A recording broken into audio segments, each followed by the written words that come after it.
잠언 10장 1절에서 12절 말씀입니다.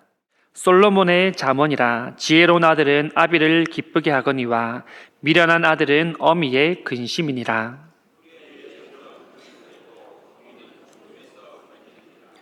여호와께서 의인의 영혼은 줄이지 않게 하시나 악인의 소욕은 물리치시느니라.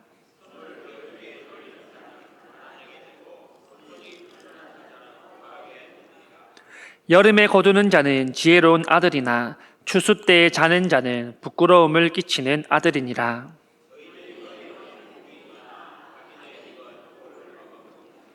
의인을 기념할 때에는 칭찬하거니와 악인의 이름은 썩게 되느니라.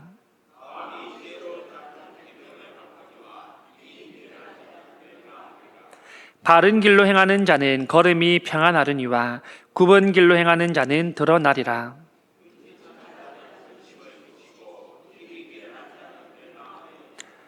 의인의 입은 생명의 샘이라도 악인의 입은 독을 머금었느니라. 미움은 다툼을 일으켜도 사랑은 모든 허물을 가리느니라. 아멘. 오늘 본문 잠언 10장 1절에서 12절은요, 우리의 지혜가 어디에서 잘 드러나는지를 보여주는 말씀이며 본문입니다. 우리는 잠언을 통하여서 계속해서 지혜에 대한 그런 말씀들을 함께 보고 있는데요. 지혜가 무엇이며 또한 지혜는 어떤 가치들을 가지고 있으며 지혜 있는 자는 세상 가운데 어떻게 살아내야 되는지를 우리는 말씀을 통해 보고 있습니다. 오늘은 하나님 우리 주신 지혜가 어디에서 잘 드러나고 있는지를 말씀을 통해 함께 나눠보기를 원합니다. 여러분, 하나님 주신 지혜가 가장 잘 드러나는 곳은 어디이겠습니까? 첫 번째는 가정입니다. 본문 1절 말씀입니다. 솔로몬의 잠언이라. 지혜로운 아들은 아비를 기쁘게 하거니와 미련한 아들은 어미의 근심이니라. 여러분, 지혜는 가장 가까운 곳에서 드러나게 됩니다. 바로 가정이죠. 잠언에서는 이 지혜를 모든 삶의 영역에서 드러내야 된다라고 말씀합니다. 그 중에 가장 첫 번째 그 시장은 바로 우리의 가정입니다. 가정에서 부모와 자녀의 관계 속에서 하나님의 지혜가 드러나는 것을 우리는 볼 수 있는 것이죠. 부모와 자녀의 관계 속에서 우리는 그것을 볼 수 있는데요. 가정에서 우리는 먼저 지혜로운 부모가 되어야 되며 또한 지혜로운 자녀가 되어야 합니다. 그렇다면 지혜로운 부모는 어떤 부모를 말할까요? 바로 지혜를 가르치는 부모입니다. 잠언을 보시면요, 이 솔로몬이 부모의 입장으로서 자녀에게 또는 다음 세대에게 가르치고 있는 것을 볼 수 있습니다. 잠언 1장 8절을 보시면요, 내 아들아 내 아비의 훈계를 들으며 내 어미의 법을 떠나지 말라라고 말씀하고 있습니다. 자녀에게 무엇을 가르칩니까? 자녀에게 어떤 훈계와 법을 가르칩니까? 이는 세상의 기준입니까? 아니면 세상이 말하는 법과 규율들을 말하는 것일까요? 아닙니다. 하나님의 법도이며 하나님의 말씀입니다. 하나님의 지혜입니다. 지혜로운 부모는 자녀에게 세상의 기준이 아니라 하나님의 기준으로 가르치고 하나님의 말씀으로 따라 살아가는 자녀로 훈육하며 가르쳐야 된다는 것을 말하고 있습니다. 하지만 부모님이 아무리 자녀에게 지혜를 가르치고 훈육하더라도 효과가 없을 때가 있습니다. 언제이겠습니까? 사춘기 때일까요? 물론 사춘기가 되면 충분히 그럴 수 있습니다. 사춘기를 겪었던 주위의 많은 사람들 이야기를 들어보면 정말 굉장한 이야기들이 많습니다. 어떻게 그 시기들을 버텼는지 정말 존경스럽기도 하죠. 물론 요즘 부모님들이 미리 경험하지 않습니까? 요즘에는 오춘기부터 시작이 된다고 합니다. 미운 오세라고도 말을 하죠. 오춘기는 6춘기, 7춘기까지 연장되는 경우들이 많다라고 합니다. 저희 가정도 지금 겪고 있습니다. 하지만 이보다 더 효과가 없을 때가 있는데요. 그때는 언제일까요? 그때는 바로 부모가 본이 되지 못할 때입니다. 하나님의 지혜를 가르친다고, 하나님의 말씀을 가르친다고 하면서 정작 부모 자신이 본이 되지 못하면 결국 자녀들은 그 모습을 보고 말과 행동이 다른 부모라는 각인을 찍어버리게 된다는 것이죠. 이러한 각인들은 결코 쉽게 벗겨지지 않습니다. 지혜로운 부모는 먼저 가정에서 자녀 앞에서 본을 보이는 부모입니다. 이러한 본은 말과 행동, 더 나아가서 예배하는 모습까지 포함이 됩니다. 그렇다면 부모만 가정에서 지혜를 드러내야 되겠습니까? 아닙니다. 우리의 자녀들도 하나님의 지혜를 가정에서 드러내야 합니다. 지혜로운 자녀는 먼저 가정에서 부모님을 기쁘게 하는데요. 잠언 23장 25절에 보시면 솔로몬이 이렇게 말합니다. 내 부모를 즐겁게 하며 너를 낳은 어미를 기쁘게 하라. 출애굽기 20장 12절에 보시면 또 이와 같이 말하고 있습니다. 내 부모를 공경하라. 그래야면 내 하나님 여호와가 내게 준 땅에서 내 생명이 길리라. 자녀들에게도 가정에서 하나님의 지혜가 드러나는데요. 그 지혜는 부모님을 기쁘게 하는 것에부터 시작이 된다라고 말합니다. 여러분, 자녀가 어떠할 때 가장 기쁘십니까? 어려운 시험을 합격하고 좋은 직장에 취직했을 때이십니까? 물론 얼마나 기분이 좋습니까? 내 자녀가 잘 되는 것은 모든 부모님들의 바람이기도 합니다. 아프지 않고 건강하게 살아가는 걸까요? 맞습니다. 다른 거 다 필요 없고 건강하게 자라는 게 모든 부모님의 마음이지 않겠습니까? 하지만 여러분, 그뿐입니까? 내 자녀가 돈도 잘 버는 직장에 들어가고 아프지 않고 건강합니다. 하지만 내 자녀가 인격적으로 하나님을 만나지 못했다면요? 그러면 돈과 건강이 과연 다 무슨 소용이 있겠습니까? 그렇기 때문에 여기 있는 모든 부모님들이 가장 원하는 것은 우리의 자녀들이 하나님을 잘 믿는 것일 것이라 생각이 됩니다. 그렇다면 지혜로운 자녀들은 단순히 부모님의 말씀을 잘 듣고 자기의 앞길을 잘 준비한 자녀가 아니라 모든 삶의 방향과 선택에 있어서 하나님의 뜻을 따르며 하나님을 경외하는 자녀가 지혜로운 자녀라는 것을 말씀하는 겁니다. 이 자녀의 지혜는 부모님을 기쁘시게 하는 것에부터 시작되는데 그것은 바로 하나님의 말씀으로 잘 훈련받고 또한 성장하며 하나님의 말씀대로 순종하며 사는 것입니다. 어느 청년이 주일만 되면 교사도 하고 성가대도 하고 봉사도 하고 임원도 하고 흔히 믿음 좋다라고 말하는 대표적인 인물이었습니다. 모든 사람들이 그 모습을 보고 감동하고 박수를 치는데요.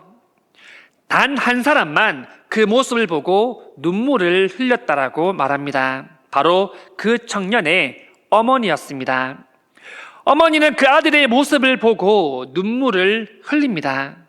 이를 궁금하게 여긴 목사님이 그 모습을 보고 어머니에게 왜 울었는지를 묻게 되는데요. 목사님의 생각과는 다르게 어머니께서 답을 하십니다. 이 청년의 어머니가 하는 말은 이렇습니다. 우리 아들은 집에서 저와 한마디도 하지 않습니다. 저에게 웃어주지도 않고요. 저에게 인사조차 하지 않습니다. 여러분, 이것은 무엇을 말합니까? 가정에서 드러나지 않은 지혜는 참 지혜가 아니라는 사실입니다. 그냥 단지 많은 사람들에게 보여주기 위한 시기라는 것을 잘 보여주는 예화입니다. 과연 이런 신앙, 이렇게 드러나는 지혜를 하나님께서는 기뻐 받으실까요? 이 청년뿐 아닙니다, 여러분. 여기 있는 우리도 이중적인 모습을 하나님 앞에 보이고 있지 않은지를 우리는 늘 돌아보아야 될 줄 믿습니다. 두 번째는 여러분, 직장과 사업터입니다. 본문 2절에서 5절 말씀입니다. 불의의 재물은 무익하여도 공의는 죽음에서 건지느니라. 여호와께서 의인의 영혼은 줄이지 않게 하시나 악인의 소욕은 물리치시느니라. 손을 게으르게 놀리는 자는 가난하게 되고 손이 부지런한 자는 부하게 되느니라. 여름에 거두는 자는 지혜로운 아들이나 추수 때에 자는 자는 부끄러움을 끼치는 아들이니라. 여러분, 우리는 직장과 사업터를 통하여서 재물을 얻게 됩니다. 우리가 먹고 살 돈을 벌게 되는 것이죠. 본문에서는 불의의 재물이라는 표현을 사용하는데요. 이 불의의 재물이라는 것은 말 그대로 부정하게 모은 재물을 말합니다. 다시 말해서 자기의 힘과 노력과 땀으로 이룬 것이 아니라 누군가의 것을 뺏거나 또는 훔치거나 도둑질한 것을 말하는 것이죠. 하나님의 지혜는 직장과 사업터에서도 잘 드러나는데요. 지혜 있는 자는 여러분 재물에 목숨을 걸지 않습니다. 눈에 보이는 이익을 위하여서 양심을 포기하지도 않습니다. 세상은 돈을 성공의 기준으로 두지 않습니까? 하지만 지혜로운 자는 하나님 앞에서 돈도 무가치함을 고백하게 됩니다. 왜 그렇겠습니까?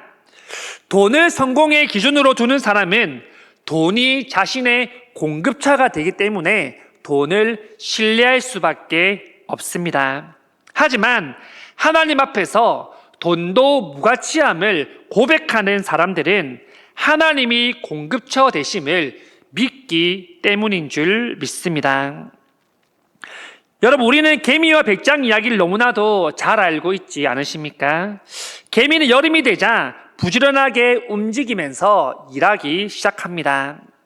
엄청나게 뜨거운 햇빛이 비추고 있음에도 불구하고 땀을 뻘뻘 흘리며 부지런히 먹을 것을 나르는 것이죠. 개미가 쉬지 않고 지금 무엇을 준비하고 있습니까? 앞으로 오게 될 겨울입니다. 사실 가을도 있고 겨울이 오려면 많은 시간들이 남았습니다. 하지만 개미는 지금부터 부지런하게 일을 해서 그 양식을 채우기 시작합니다. 그것을 본 백장이는 개미를 안쓰럽게 쳐다보는데요. 아직 겨울이 오려면 멀었는데 왜 벌써부터 지금 준비하냐라는 시선인 것이죠. 그렇게 여름에 편안한 생활을 하며 안식을 가진 백장이는 겨울이 찾아왔을 때 굶주리며 추위에 떨며 후회하는 것을 우리는 이 이야기를 통하여서 잘 알 수 있습니다. 이 이야기는 우리가 잘 아는 우화이지만 오늘 본문 5절에 보시면 비슷한 말씀을 기록하고 있습니다. 여름에 거두는 자는 지혜로운 아들이나 추수 때에 자는 자는 부끄러움을 끼치는 아들이니라. 지혜로운 사람은 때를 아는 사람이라고 말하고 있습니다. 지금이 일할 때인지 쉴 때인지를 안다는 것이죠. 우리는 직장과 사업터에서 하나님의 지혜가 드러나는데요. 지혜 있는 자는 부지런합니다. 또한 성실합니다. 자기가 맡은 일에 끝까지 최선을 다하는 모습을 보여줍니다. 그리고 기회를 놓치려 아니려 합니다. 여러분, 직장과 사업터 가운데 하나님의 지혜를 드러내고 계십니까? 직장과 사업터 가운데 코람데오의 삶을 살아가고 계십니까? 우리의 직장과 사업터 가운데 하나님의 지혜가 드러날 수 있기를 간절히 소망합니다. 세 번째는 여러분, 우리의 입술인데요. 본문 6절 말씀입니다. 의인의 머리에는 복이 임하나 악인의 입은 독을 머금었느니라. 여러분, 말은 힘이 있다라는 이야기를 우리는 많이 들어보지 않으셨습니까? 말은 사람을 살리기도 하고 죽이기도 합니다. 그렇기 때문에 이 말에 대한 속담이나 말에 대한 격언들이 많은 것을 볼 수 있습니다. 하나님의 지혜는 가정과 직장뿐 아니라 우리의 평소 입술에서도 드러난다라는 것을 말씀하고 있습니다. 먼저 지혜로운 사람은 11절 상반절에 이렇게 말합니다. 의인의 입은 생명의 샘이라도. 지혜로운 사람의 입술은 생명을 살리는 입술인 줄 믿습니다. 지혜로운 사람의 입술은 사랑을 말하며 위로를 말합니다. 살리는 말을 한다라는 것입니다. 아 다르고 오 다르는 속담처럼 같은 말이라도 어떻게 하느냐에 따라서 감동을 줄 수도 있고 또한 상처를 줄 수도 있지 않겠습니까? 반대로 6절 하반절에 보시면 악인의 입은 독을 머금었다라고 표현하고 있습니다. 우리는 사실 여러분 다른 것에 상처를 입기보다는 말에 상처를 많이 입는 것 같습니다.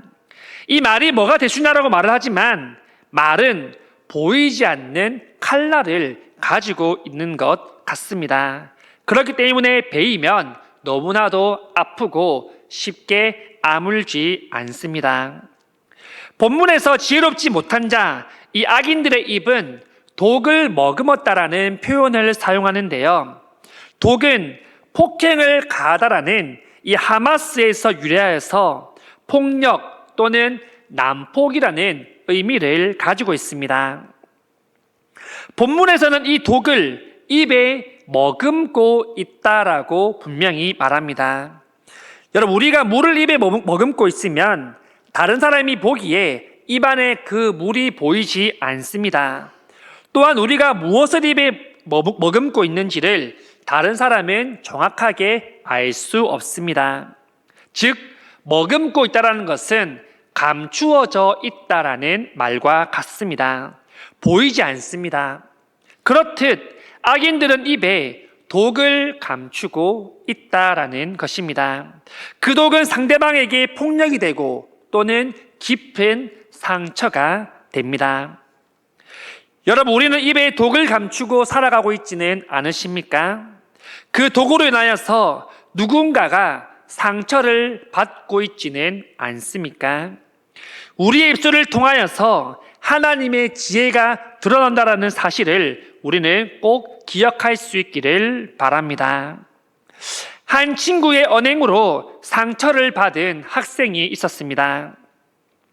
선생님은 이 학생에게 교훈을 주기 위하여서 한 가지 아이디어를 떠올리는데요.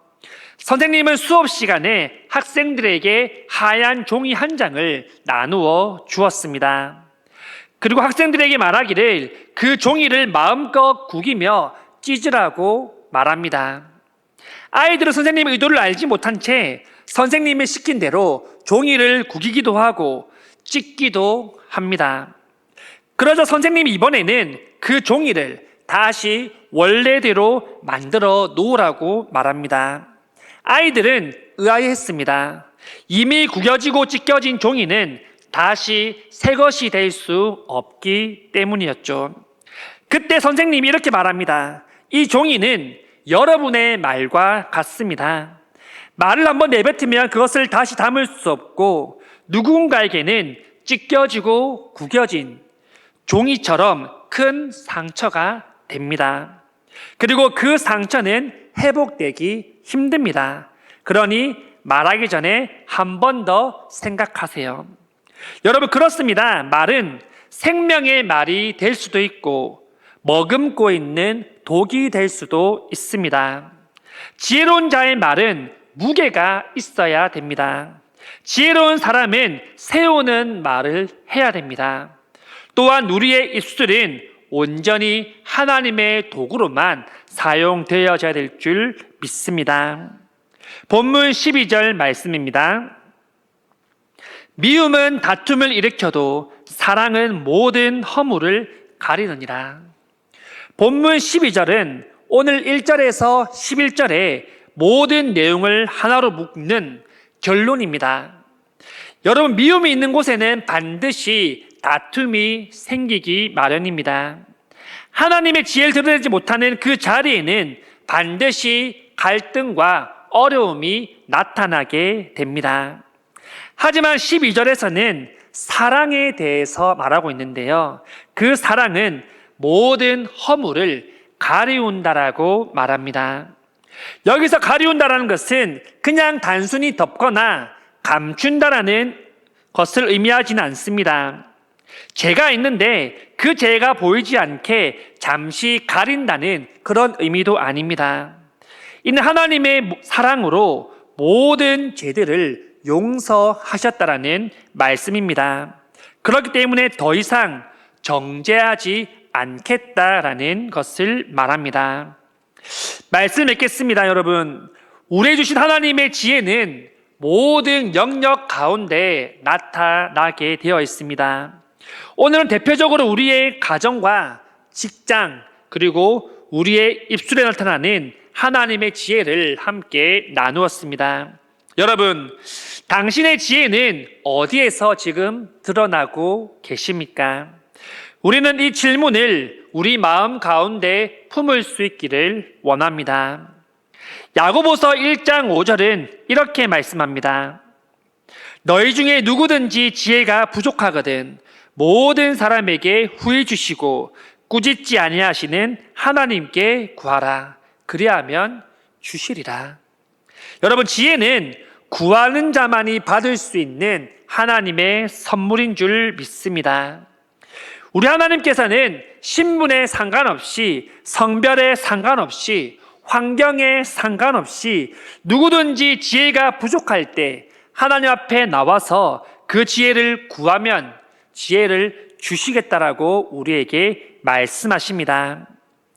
여러분, 하나님의 지혜가 내 삶에 없다라고 생각할 때가 있으십니까? 그것은 하나님 앞에 지혜를 구하지 않았기 때문입니다. 지혜는 구하는 자에게 주시는 하나님의 선물임을 우리는 기억합시다. 하나님께서 언제 솔로몬을 부르시고 지혜를 주겠다라고 말씀하시지 않으셨습니다. 솔로몬이 먼저 지혜를 구할 때 하나님께서 지혜를 주셨습니다. 모든 성도님들이 우리의 모든 영역 가운데 하나님의 지혜를 드러내는 삶을 살아갈 수 있기를 간절히 소망합니다.